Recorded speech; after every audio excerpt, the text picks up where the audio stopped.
Well, welcome to the inaugural webinar of the Critical Realism Network on Doug Porpora's new book, Reconstructing Sociology. I will say I've read this book in draft form a couple of times, and I've reread the final version of it multiple times, and I am absolutely thrilled that this book has come out, and I think it makes an extremely important contribution to the contemporary state of theory and method in sociology in the U.S. So we picked this book for our first webinar because we thought it frames a lot of the questions that we've all been dealing with in our jobs or student lives as sociologists in the U.S. So I'm going to let Doug go through the 7 myths of American sociology and get us talking about what are some of the issues that we face doing sociology here in the U.S.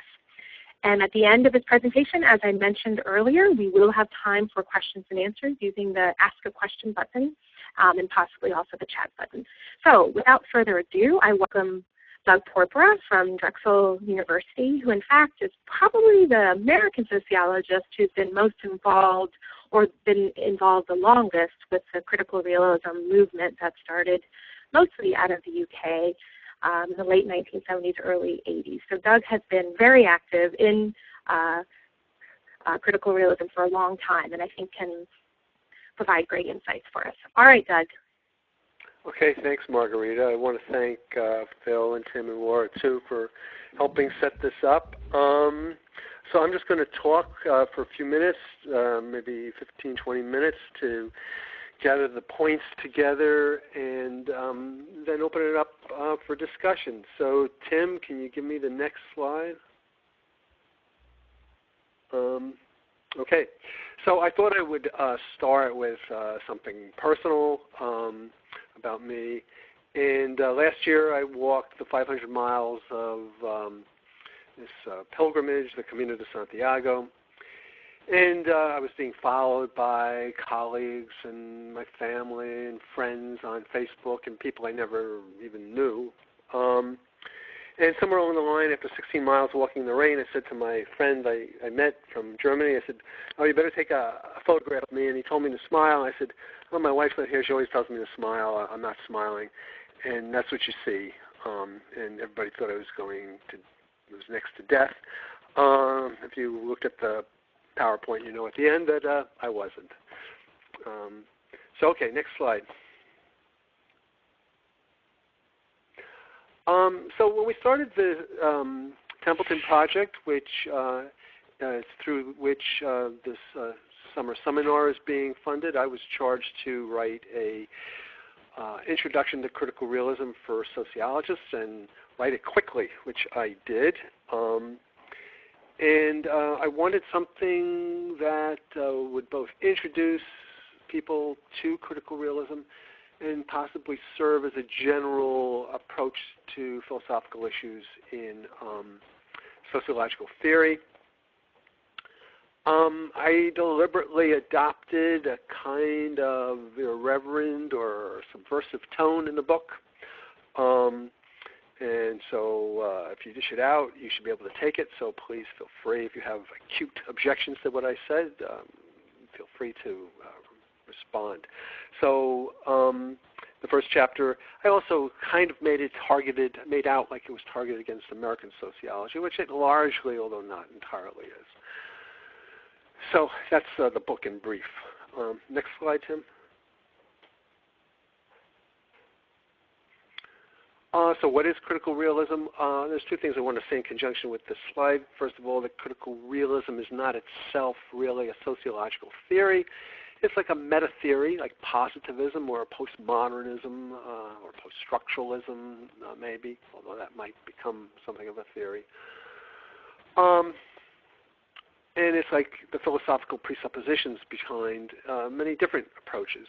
And the first time we had, or the only other introduction we have to critical realism is Andrew Collier's very good book written many years ago, but Andrew being a philosopher oriented the book more towards philosophy. And so, again, what I tried to do in the book was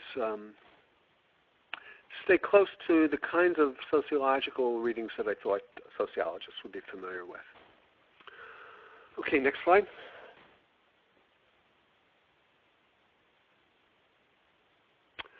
So we're going to go through the 7 myths. The first myth is that history and ethnography don't explain.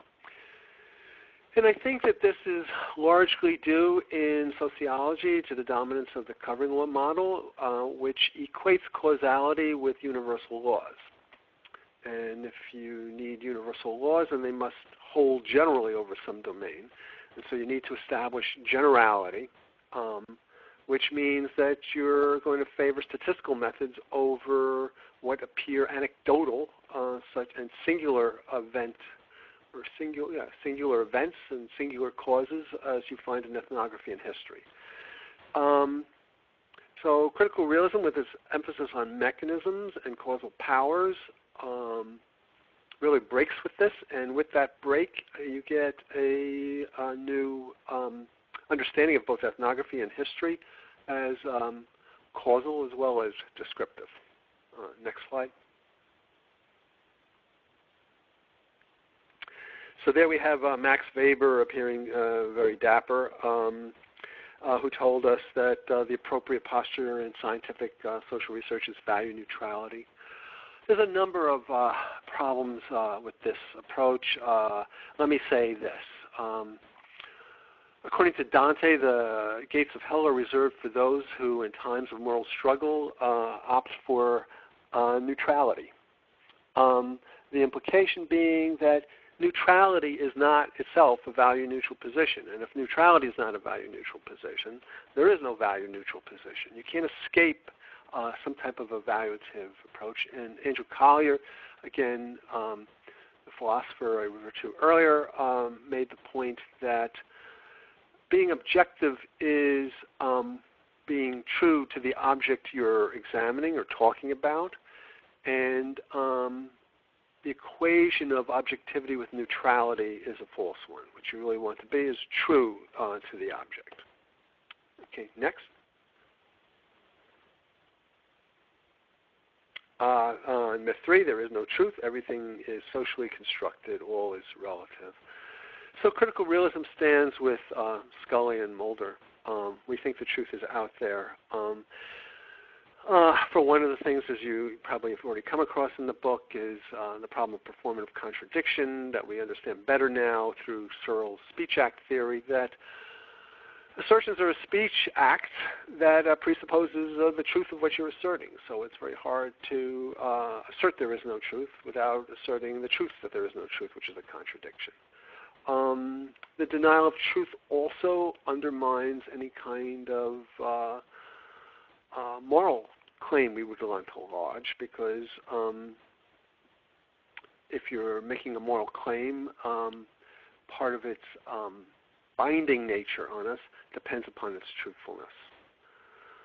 So critical realism in recovering a concept of truth that's non-epistemic, it's alethic, and Ruth Groff, if she's on here, she's the one who really pushed us, a lot of us in critical realism, to move in this direction.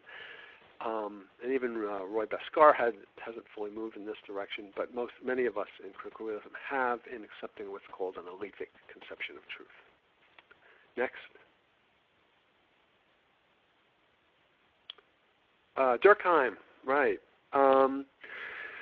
So for Durkheim, the most important questions are empirical rather than conceptual, and this fits in, I think, with American sociologies. I think it's particularly American sociology's empiricist bent. We like to think that we're not just philosophers who sit on our butts and think. We get out and we look at things. But as I tried to show in the book, that even Durkheim runs afoul of conceptual difficulties, that if we don't think clearly, we have to think clearly about the concepts with which we frame our empirical questions, and a lot of our disputes are more conceptual rather than empirical. And as the social constructionists of science have shown us, I think quite convincingly, empirical data alone do not decide scientific questions. You really need to debate conceptually the meaning of those data. And I'll say one other thing about that, and that is that when you have inter-paradigm disputes, you got to move beyond the empirical data to meta theory, which is largely philosophical and conceptual in nature. I think for that reason that we don't engage as much in meta theory or don't value it, and have many unresolved questions in sociology. Next.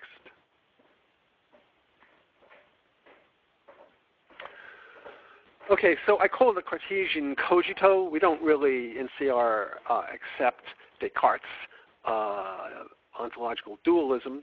What we do promote, critical realism is a humanism. So it affirms centers of experience, conscious individuals who not only experience things as conscious centers of experience, but also respond purposefully to those experiences with respect to others. So this is in opposition to a kind of, maybe postmodernist approach to Goffman, where all we are is presentations, that there is no self behind the presentations. You just take one mask off and there's another mask there. Or that we're just performances in a performative mode. We would take exception to what Judith Butler says, the early Judith Butler, I think it continues, in Gender Trouble, that there's no doer behind the deed. We would say as the deed gets done, there's got to be a doer. Next.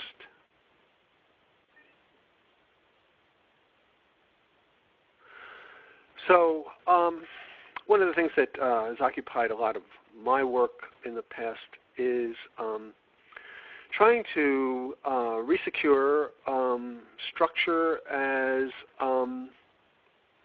objective relations among social positions and social positions in relations to perhaps other social constructs. And with the cultural turn and the practice turn, in Margaret Archer's terms, culture has been conflated, structure has been conflated with culture, I would say got eaten up by culture. I have here an unclear picture of Egyptian hierarchy. It would be true that the categories themselves are socially constructed or social constructs. But distributions of which we have to be, we're conscious of those constructs at some, definitely we're conscious of those constructs. We needn't be conscious of how wealth is actually distributed among us. It's not like inequality only exists until Piketty tells us it's there. It can exist even independent of our consciousness. So what critical realism defends here is the extra discursive element of social life without denying that there's a discursive element. So critical realism would affirm both. Next, Tim. Myth 7, we can dismiss statistical analysis as a distinct methodology of positivism. I think, so I'm on record, of course, saying realists run regressions. We don't run them the same way, or we don't run them for the same purpose. For us, a regression equation is never an explanation. It's at most a fallible piece of evidence in favor of one or another explanation. But I don't think that there's any, my argument would be that, and I think Roy at the end accepted this too and affirmed methodological pluralism and what do you call it? I don't know. Tim will tell me. Methodological pluralism is some kind of specificity, theoretical specificity. I can't remember offhand. But there's no need to, critical realism is not foundational in that sense of favoring any one particular methodology.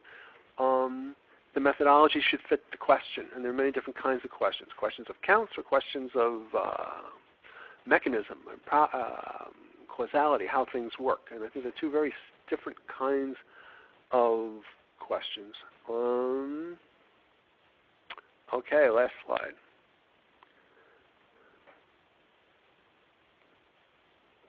And this is me drinking, that was me. This is me drinking wine the very next day after that, not the very next day, a couple hours after that awful picture.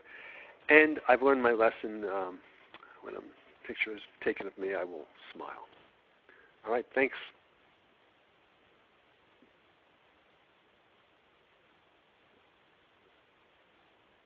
Margarita? Okay. Hey, Doug. Thank you. That was excellent.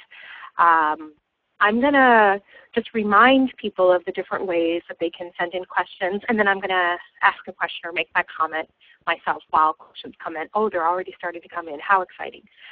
So to get the discussion going, you could either click on the Ask a Question button, and then the question will get sent to me, and I'll speak it to Doug. Or now that the presentation is over, you could also just put it in the chat button. So my question for you, Doug, is a little bit about what's at stake with all of this, right? I just finished reading for the second or third time your book because I like it so much. And my question for you would be, hey, you know, I'm sort of new to this critical realism thing. I don't agree with any of those 7 myths. Does that mean I'm a critical realist?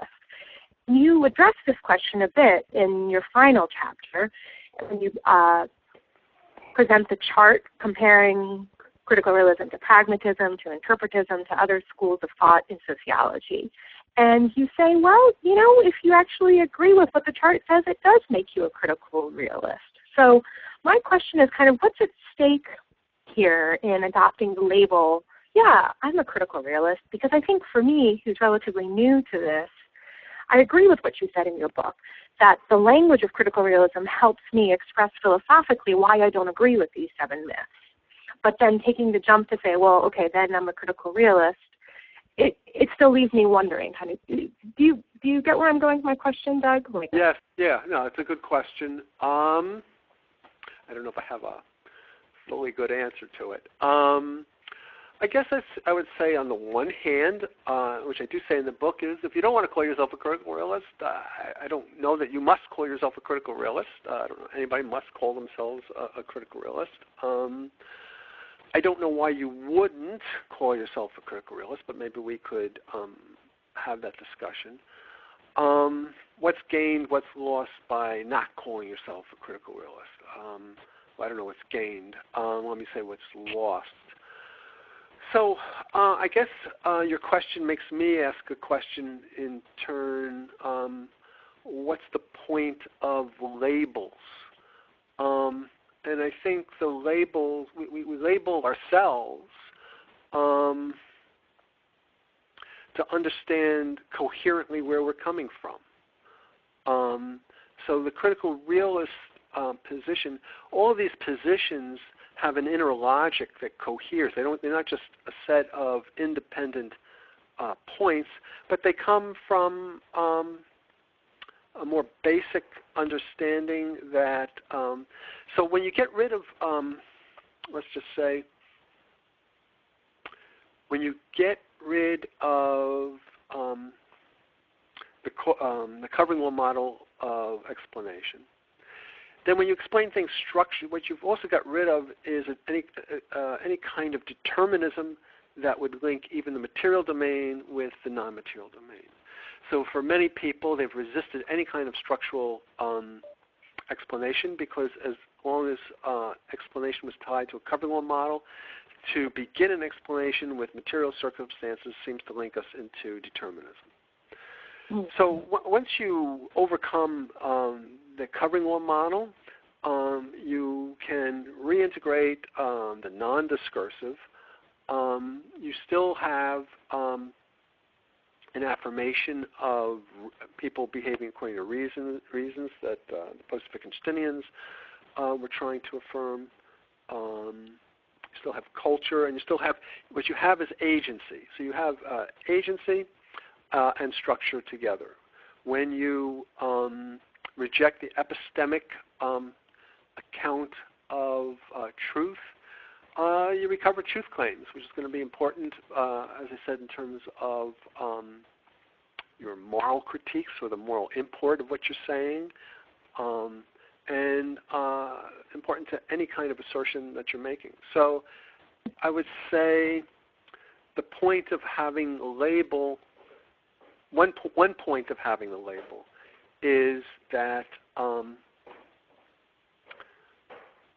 there's a coherent underpinning behind these separate positions from which all of this arises. And then the second point is more, I don't know, disciplinary in nature, in that this is I would argue, a better underpinning that unifies sociology in many ways and opens up questions that are not being asked, and also affirms positions like a humanist position and a structural position that I think we should not lose. And so in adopting the label, you're also saying something about what you stand for. And I think that all these positions are worth standing for. Well, thank you, Doug. That was an excellent answer. There are some questions coming in, which I'll now speak to you. But I think what I'm really going to remember from what you just said are sort of the last two things, how you summed it up, I thought was really good. That when you use the label critical realism, you're pointing to a framework that claims a sense of coherence amongst a whole bunch of different concepts and a way of understanding the real. And, and also you're affirming that there is a better way to do social science by calling that label. You're placing yourself in a debate within the social sciences, and that's what I understand you to be saying, that taking a stand in that debate itself is an important thing to do. Okay, so let's get on to some of the questions coming in from the audience, and please do keep sending in more questions. So one question coming in says, why does critical realism prefer the language of mechanism? Is mechanism a metaphor? That's a really good question. Where we are,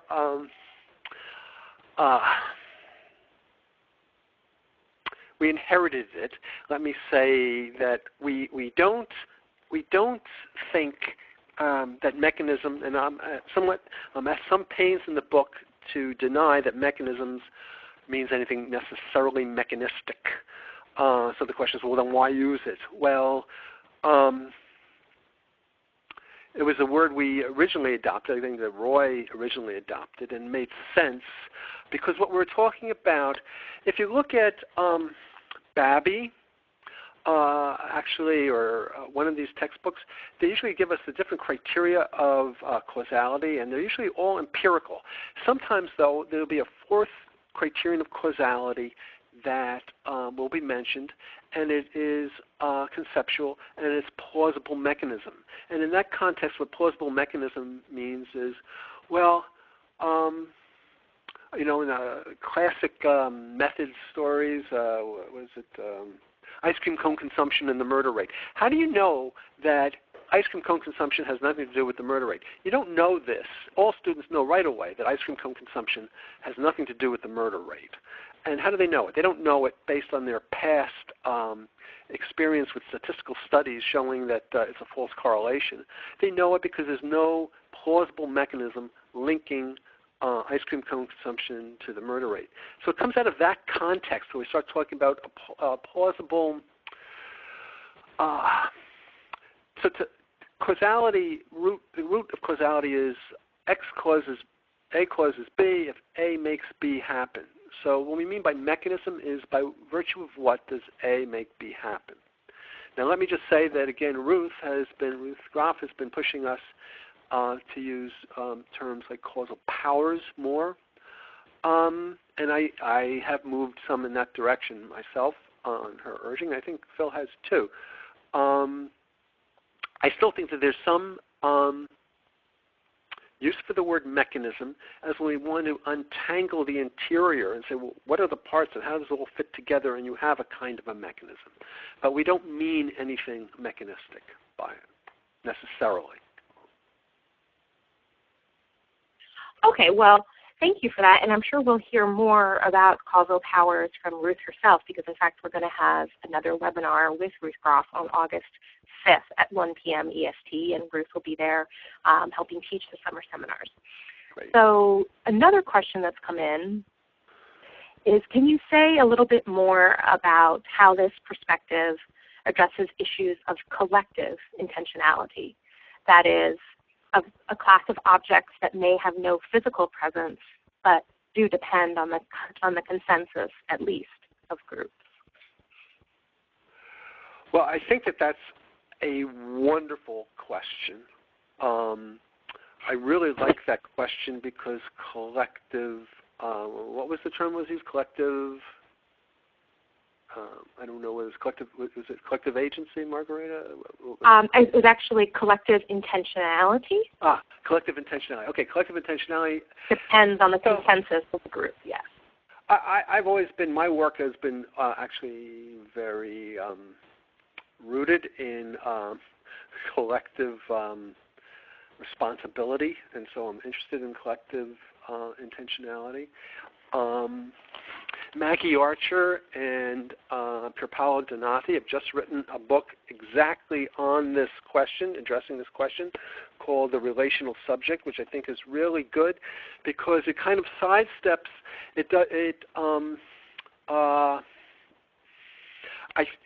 Searle and others have tried to attack collective intentionality directly, and what they do is back up a bit and talk about collective subjectivity, and from there go to something that gets built up and out of which you get collective intentionality. So collective intentionality, the other reason I really like that question is that it seems to me that sociology has done, particularly American sociology, has done very little work on that. It's something that had been on my agenda to do, and I think Maggie and Pierpaolo have really made an excellent start on that question, and it's something that should be pursued further. So I would say the critical realists are on it. We don't have an answer yet. Well, I think we have the beginnings of an answer with Maggie and Pierpaolo's book. All right, thank you, Doug. In fact, I just got in the mail yesterday Maggie's book, The Relational Subject, that she published with Pierpaolo. So I'll be reading it and bringing it with me to the seminar. But sounds like another great topic for a webinar. There must be a reason she wrote a whole book on it. Seems like a topic that needs to be delved into more. Okay, and this is a good question, and also I would certainly welcome Ruth to chime in via the chat button on this because it gets to this question of alethic truth. So the question is, could you say more about alethic truth, particularly in how it's different from positivism's view of truth? How is alethic truth different from, say, causal mechanisms? How is alethic truth different from causal mechanisms? Let me start with that they're really, I guess I want to say that those are two unrelated things. Truth deals with epistemic claims or epistemic beliefs or claims, and mechanisms is really about explanations. So we're really talking about two different things there.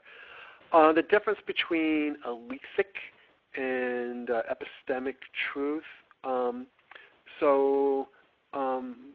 The person who is William Alston's book, A Realist Theory of Truth, that Ruth, as I say, directed a lot of us quite a while ago.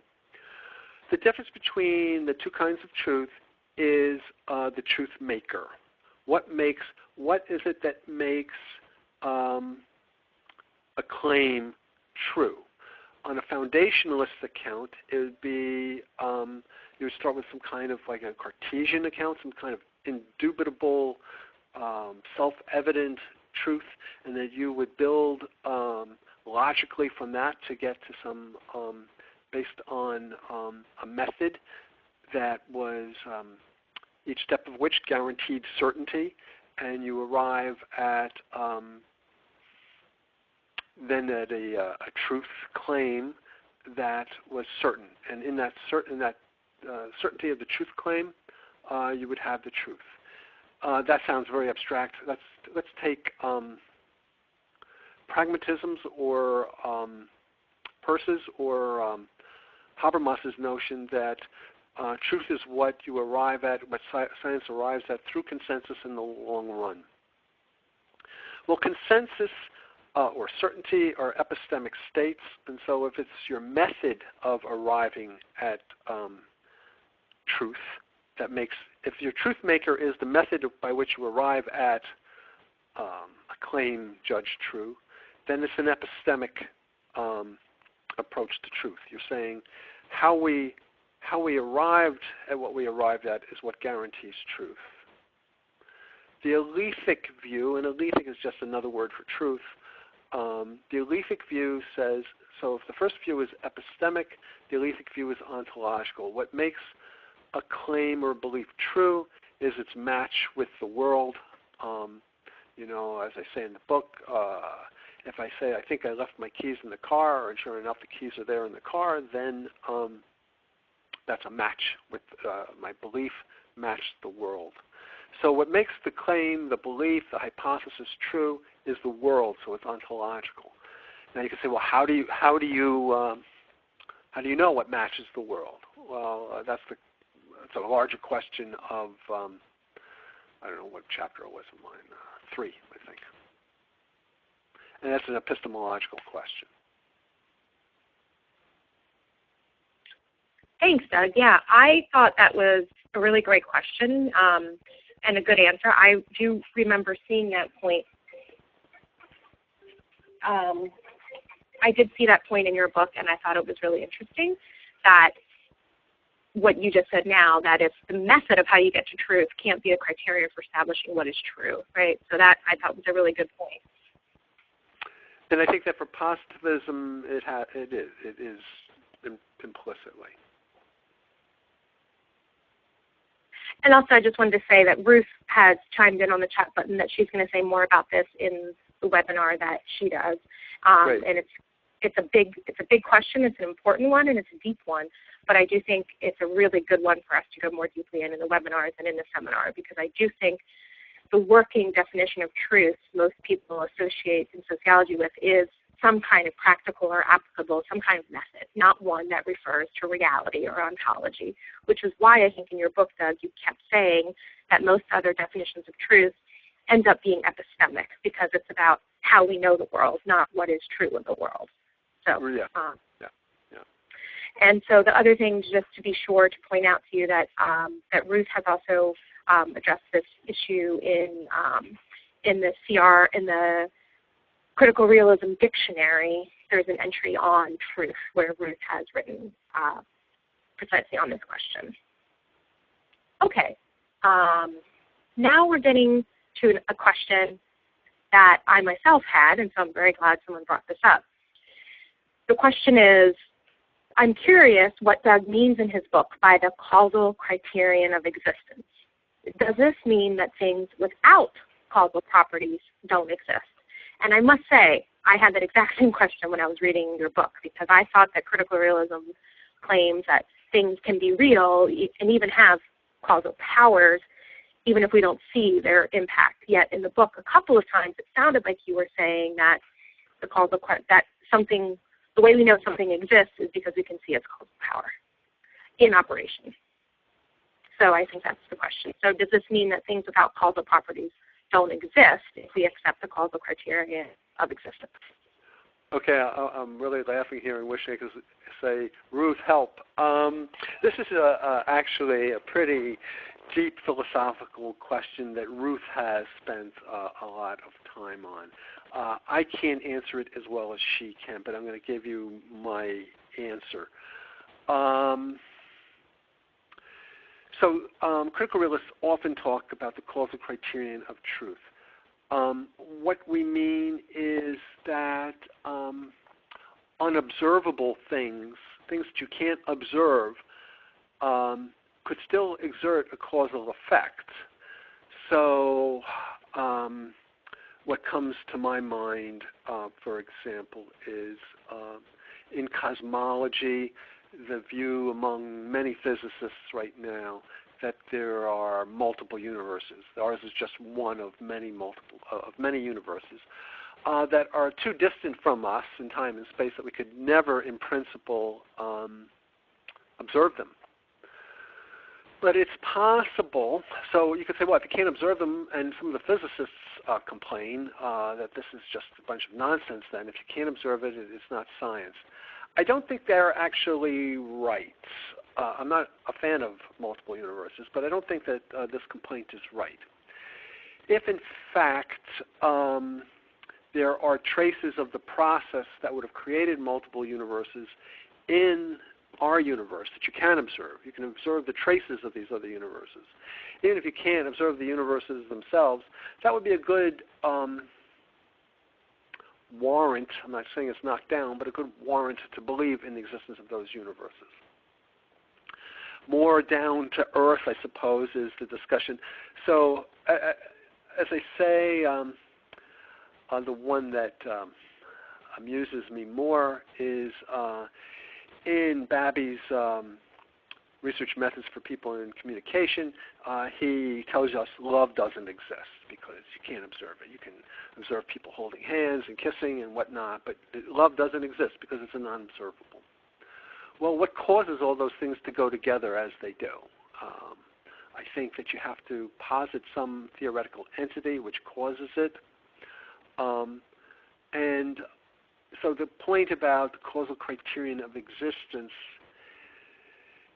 is more that certainly if you can observe something, let me back up. If you can observe something, we critical realists think it exists. So we don't necessarily say it. We don't necessarily say it exists only if it has exerts a causal effect. Although we might, I don't know. That's what you have to. I'd have to think about that, and I'd want to hear what Ruth has to say. But really, the major point is that something we can observe, even in principle, we might still say exists if we can observe its effects. Social structure. You can't really see social relations, but social relations exist because they have effects.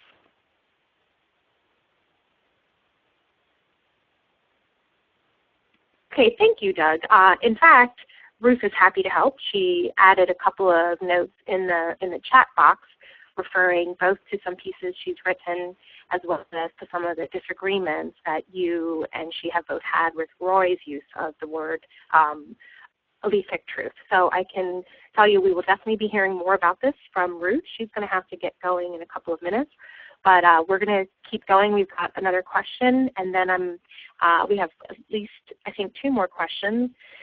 And then I'm also going to have Phil say a little bit about the summer seminar. But I just wanted Ruth to know before she signs off that after the call is over, I can send an email to the group with some of the references that you put in the questions. And we can definitely keep this conversation going about the nature of truth, because it's obviously something people are very interested in. Okay. Next question, Doug. And Doug, I will say thank you so much for doing this. This is our first webinar. It's the first time that you know you're sort of our you're sort of our, I was going to say, guinea pig really to do this, and you get to be the one to answer the first round of questions. But Ruth wants everybody to know that she's definitely going to tell you more about the causal criterion of existence, and I can already see that this webinar is doing exactly what we hoped it would do, which would be to generate dialogue and discussion and help us, the instructors, know what are some of the aspects of critical realism that people want to hear more about. So obviously, we can't do all of this in one call. Doug, we don't expect you to be, the dictionary of everything about, truth and realism, et cetera. This has been really helpful. Okay, so on to the next question. The next question asks, could you speak more about the transitive and intransitive dimensions of knowledge? In your book you say, quote, from page 72, most sociologists today would agree that apart from the quantum realm, the transitive and intransitive dimensions of knowledge are separate. And then the question says, for example, how is knowledge about social relations not transitive? It seems that the feminist strategy of consciousness raising is precisely leveraging the transitive nature of knowledge about social relations. Thanks.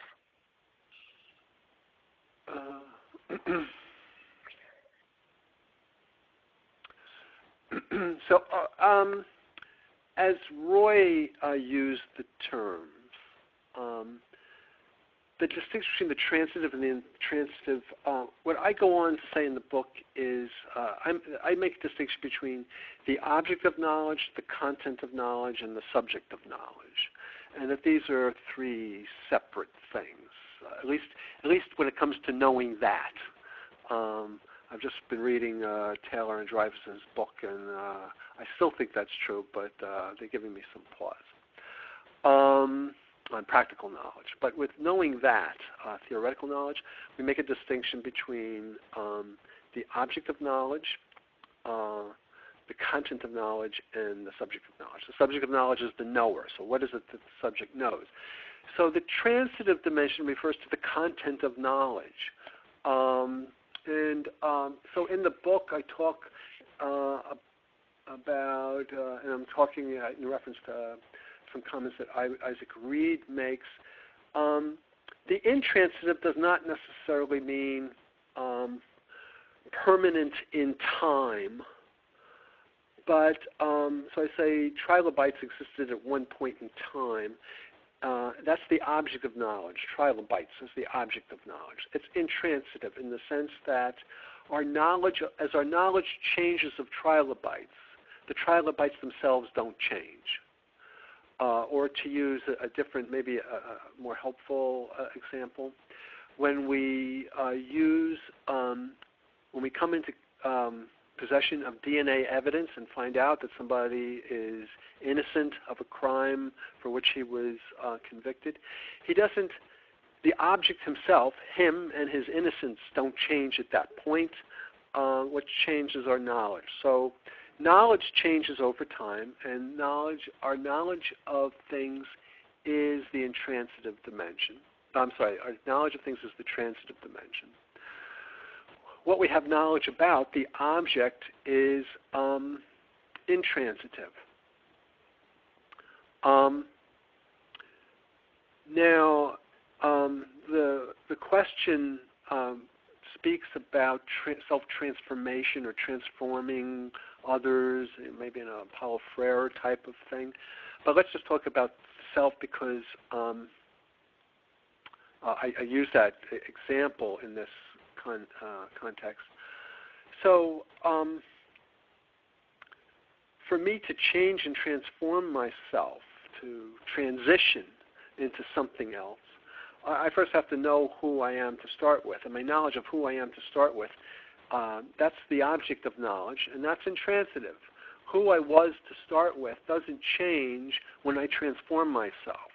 I may transform myself into somebody different as a result of my action upon myself at time. So at time two, I've transformed myself after acting upon myself. But what I was at time one, the original object of knowledge, doesn't change with that transformation.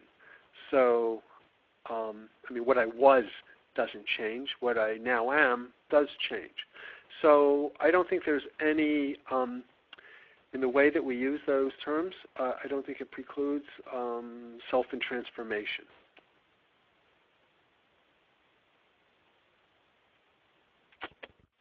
Okay. Thanks, Doug. We've got actually 2 more questions here that have come in. Okay. And that's probably, I'm going to, have these 2 questions, and then we'll probably make those last 2 questions so that Phil has a few minutes to say some things about the summer seminars. Okay. So I think one sort of related question that has come in is, to clarify on one line of discussion, CR seems to posit that the world is separate from our knowing it.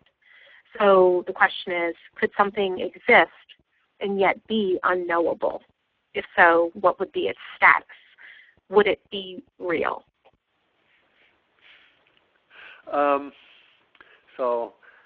That's a really good question. It makes me laugh too because I've said in the past that, everybody laughed at Rumsfeld, but the one smart thing he did say is that there are known knowns and known unknown, or unknown, whatever he said. Whatever he said in that context was actually, I think, pretty smart. That's probably the only thing I think that he did that was smart. But so I would say this about, I think it's a really good question. if something is unknowable in principle, it could exist, but why do you think it exists? I think that this question comes, I think that we have to be careful with that kind of a move. So you see this, for example, in discussions about life in the universe. And we say, well, we only can talk about life as we know it. You say, well, how about life as we don't know it? Well, we can't really talk about that. There may be life totally so different, not even carbon-based or silicon-based out there. But could it exist? Yes. But why? The question to ask then is to somebody who says, well, it could exist, couldn't it? Is yes, but what's your reason for thinking it does? So something that's completely unknowable, can something completely unknowable exist? I suppose lots of things completely unknowable could exist, but why do you think any particular one of them does exist? So if it were completely unknowable, there wouldn't seem to me to be any reason to postulate its existence. Well, I don't know.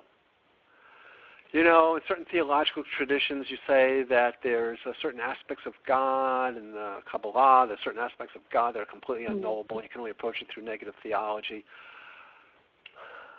So I don't know. I've contradicted myself. I don't know the full answer to that. Then is it real? Okay. It must be real. Yeah. So I would just say let's move on to the last question. But I think as you were talking, I think what you said was really important. One would have to wonder why something is real if it's completely unknowable. But I could see somebody arguing, perhaps from a theological point of view, that what's true, let's say, about the nature of God is beyond what we can know through science or reason, which doesn't make it unknowable, but makes it bigger than any particular method or knowledge that we have, that it requires something more. But it's not completely unknowable, I would say. Okay. So last question before we hand it over to Phil. The question is for Doug, obviously. You use a variety of different methods in your own research. Has critical realism helped you to think about the interrelationship of these methods? And do you think there's a reason why there's no one dominant method in sociology?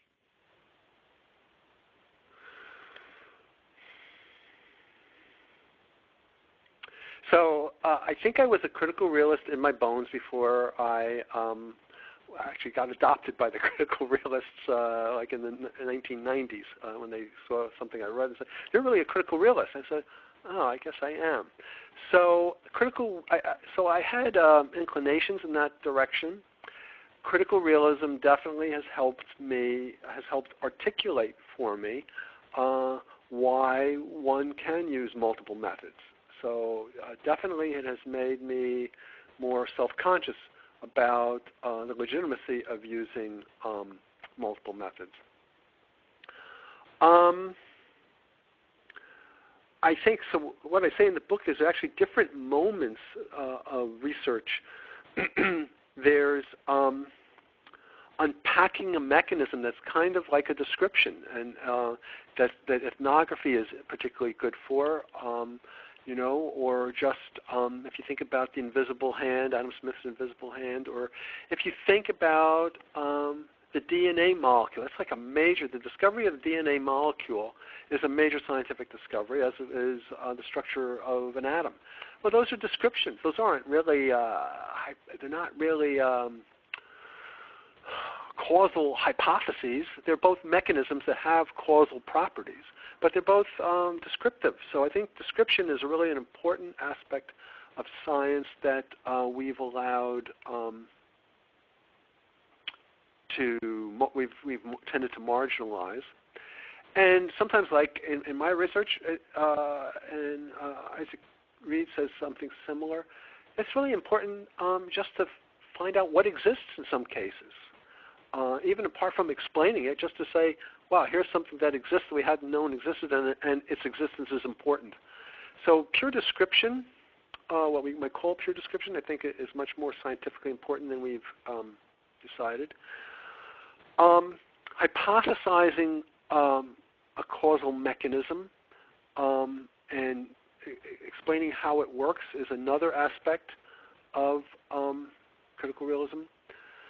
Using that mechanism or a causal power in let's say a historical narrative to show how the different causes combined, how different causes at different levels combine to create sometimes unique events or through a conjuncture of causal mechanisms of different kinds.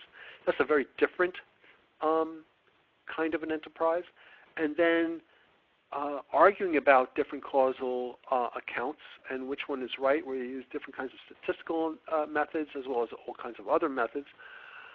I think there's actually three different, as I thought about it, there's three different kinds of activities we engage in that are subject to what we call methods. And so, and I think finally, let me just say this, that there's different kinds of questions. There's a question of how much where. So in some of my research, do secular publications do something different from religious publications? Well, that's a question of comparative counts, where you need to have some kind of statistics. Why they do it and what it looks like when they do it, well, that's a textual question, and that's really, statistics cannot answer that in any form. That's really a question of textuality. So I think the reason there's no, I think the methods that become dominant depend on the questions that come to interest sociologists at different times. And one of the things I like about critical realism is that it calls us to a fuller array of questions than we often find extant in the discipline. Well, great, Doug. That was a great answer, and I think it expresses a lot of my own reason for being interested in critical realism, because I've also used different methods in my work, and I find that in sociology, although we still do practice and teach many qualitative methods, I'd say more so than either psychology or economics, there's often a tendency to want to kind of translate the results of qualitative research into some sort of quantitative terms, whether that be the sampling, the language of sampling, or generalizability, or things like that, right? So trying to understand how quantitative and qualitative methods go together and are both important depending on the type of question that you're asking, I think is a really great contribution that critical realism can make to sociology. Okay, so yeah, all right, and we are going to have a session on methods where we'll get a lot more in depth on this. There's going to be a whole day on methods in the graduate student seminar, and then I think one afternoon on methods in the postdoc seminar. But I'm sure that this methods question is going to come up again and again. It's an extremely important one. Well, now, Doug, thank you very much. I'm going to now hand it over to Phil, but we look forward to seeing you in Chicago, Doug, and thank you again for being the first one to go. Thank you. Thank you. I enjoyed it.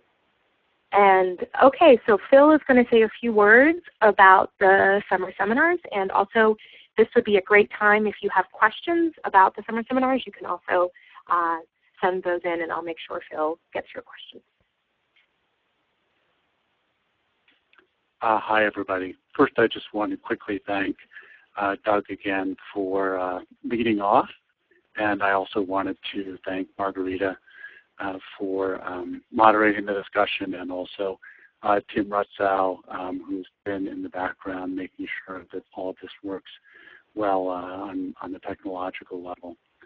I also just wanted very briefly to say a few words, first about how I became interested in critical realism, how this project came to be, and then finally a bit about what you can all expect once we meet face-to-face in Chicago in about a month's time. So how did I become interested in critical realism? My interest really, I suppose, goes back to graduate school, working in historical sociology during the late 90s. And some of you may have a methods class have read at some point or other Scotch Pohl's famous essay framing comparative methods in terms of Mill's method of similarity and difference, and arguing on the basis of that article that there's really no big difference whatsoever between statistical methods and comparative methods. They, at the end of the day, are based on the same logic. And this then led to interchange with Stanley Lieberson and social forces, who insisted rightly, I think, that there is, in fact, a fairly significant difference, and that you can't justify qualitative methods on the basis of their mimicking quantitative forms of analysis. And there I was in the middle of writing my dissertation, having a little bit of an existential crisis about how to go forward, and perhaps somewhat foolishly spent about 6 months delving into the philosophy of social science, trying to figure out how to explain to myself and others what exactly I was doing. And so that was really the beginning of these reflections, and that was the origins of an article that I wouldn't publish for another 10 years, called where I advocated a constructive realist methodology. Well, so sort of a second path through this literature. Early on, when I was an assistant professor at UW-Madison, surrounded by demographers and stratification, sociology of stratification, and I encountered critical realism. And for me, at least, some of this work said so clearly and so succinctly articulated things that I had been thinking myself for so long that it was kind of an aha moment. This was followed up not long after that by conversations with George Steinmetz and Christian Smith, who are both also involved as senior consultants in the project, and learning that they too had a deep interest in critical realism. And Chris Smith had also recently discovered it. And then this led to us starting to brainstorm about a project, and then first a one-year grant that some of you might have been involved in, where we did the first graduate student seminar, and then to the 3-year grant that we're really just now kicking off. And we've been planning this for about a year. I was very excited. This is sort of our first real at the launch of the website yesterday, the webinar today. Believe me, this didn't all just happen overnight. There's been a lot of hard work going on this last year to make all of this happen, and then really the real fruition of it will be in a few weeks' time when we all meet in Chicago. But let me just finally then close by saying a few words about what you can expect. It's for sort of people who are kind of geeky theory geeks and so on, this should be really a lot of fun. We're all going to be meeting together. In the second week there'll be 50 of us, 40 or 50 of us, basically occupying this very nice hotel in Lincoln Park and spending a lot of time both inside and outside the seminar room talking about these kinds of issues. The format, some of you may be wondering, will really just be very similar to any kind of seminar. We'll have discussion leaders each day who will sort of kick things off with a quick 20-minute framing introduction in order to allow the maximum possible time for all of us to talk, because I think that's really the most effective way for us to engage. And I would just, I know I said this in the syllabus, but I would just say this again, and I know George Steinmetz agrees with me on this as well, that it would definitely be to your benefit to do as much of the reading in advance as possible. I know all of you are very busy. I am too. So you have to do this within the constraints of your schedule. But the more that you've done, the more digested it'll be by the time you arrive. And also, importantly, the more time you'll have to spend talking to other people at the seminar. I mean, what's unique about the seminar is not so much the opportunity to read all this stuff. We could all work on the syllabus, work through the syllabus all by ourselves over the summer, but rather to be in one location with constant opportunities for conversation, interaction with a group of people who've read the same things, who care about these issues, and are thinking about them in the same way that we are. So that's probably about all I'll say about the seminar, other than that I am really excited. We had a great time at the seminar in 2013. We're all kind of exhausted by the end, but also exhilarated. I think the moment of truth for me was when I walked into my favorite cafe the middle of the second week and had to order a quad espresso. I didn't even know such a thing. I ordered a double, and they said, oh, well, that's a quad. So it's obviously a known thing. And I suspect that there'll be a similar event somewhere during the second week, but I think it will all be worth it. And I look forward to seeing you in Chicago. So I'll turn it back over to Margarita and sign off, and see you hopefully again, virtually at least, in early August when Ruth Gross webinar takes place. And here we'll delve much more deeply into some of the kind of philosophical issues. So this is a sort of a sociological introduction to critical realism today, and there'll be a more philosophical one in August. And I hope many of you will be there as well. Thanks. Okay, great. Well, just before we wrap up, I'll say a few closing things. First of all, I was a participant, or sort of, helped organize / participated in the seminar 2 years ago. And I will admit that it was the first time I was doing a lot of readings on that syllabus. So if some of you have looked at the syllabus and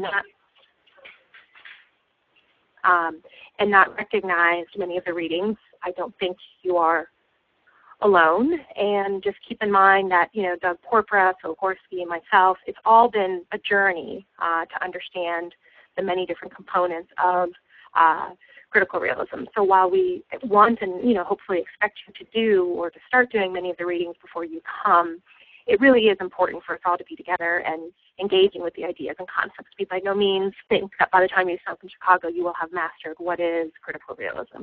It's complex, it's deep questions. So I don't want you to feel alone if you're finding that the readings are challenging. It's intended to be challenging, but we are here to answer your questions and to help you work through it. I will also throw out there that part of the reason we have this time around developed a website, a Twitter profile, and a Facebook page is precisely because we want to create a network of people interested in these questions, because I think we all learn better by talking to other people who are asking similar questions. So please, take a look at our website if you haven't already. And one idea I would throw out there, send me an email if any of you would like to have, let's say, a reading buddy to work with even before you get to Chicago. If there are people who are interested in that, let me know, and what we could help try to get you set up would be sort of an online meeting where you talk to each other about some sort of subset of readings. So if doing all the readings on your own is a great idea to you, don't worry about it. But if any of you are interested in kind of finding out who else might be interested in discussing some of the readings even before you get to Chicago, just send me an email and I will see what I can do. Okay, our next webinar will be with Ruth Gross, and as Phil said, that'll be a more philosophical intro to critical realism. That will be August 5th at 1 p.m. You will be getting, that's 1 p.m. Eastern Time. You'll be getting an email about that. We'll probably send that out a bit sooner this time, probably sometime next week. Are there other announcements? Oh, we are going to send around an email as well about where this recording will be, so that's probably less important for you because you all have heard it, but there were several people who couldn't be here in person today to listen. That we're going to make that available online. I think that's it. Well, thank you all for coming. Thank you especially to Doug for putting together this presentation and for leading us off. And we look forward to seeing you on August 5th. Bye-bye. Bye. Thanks.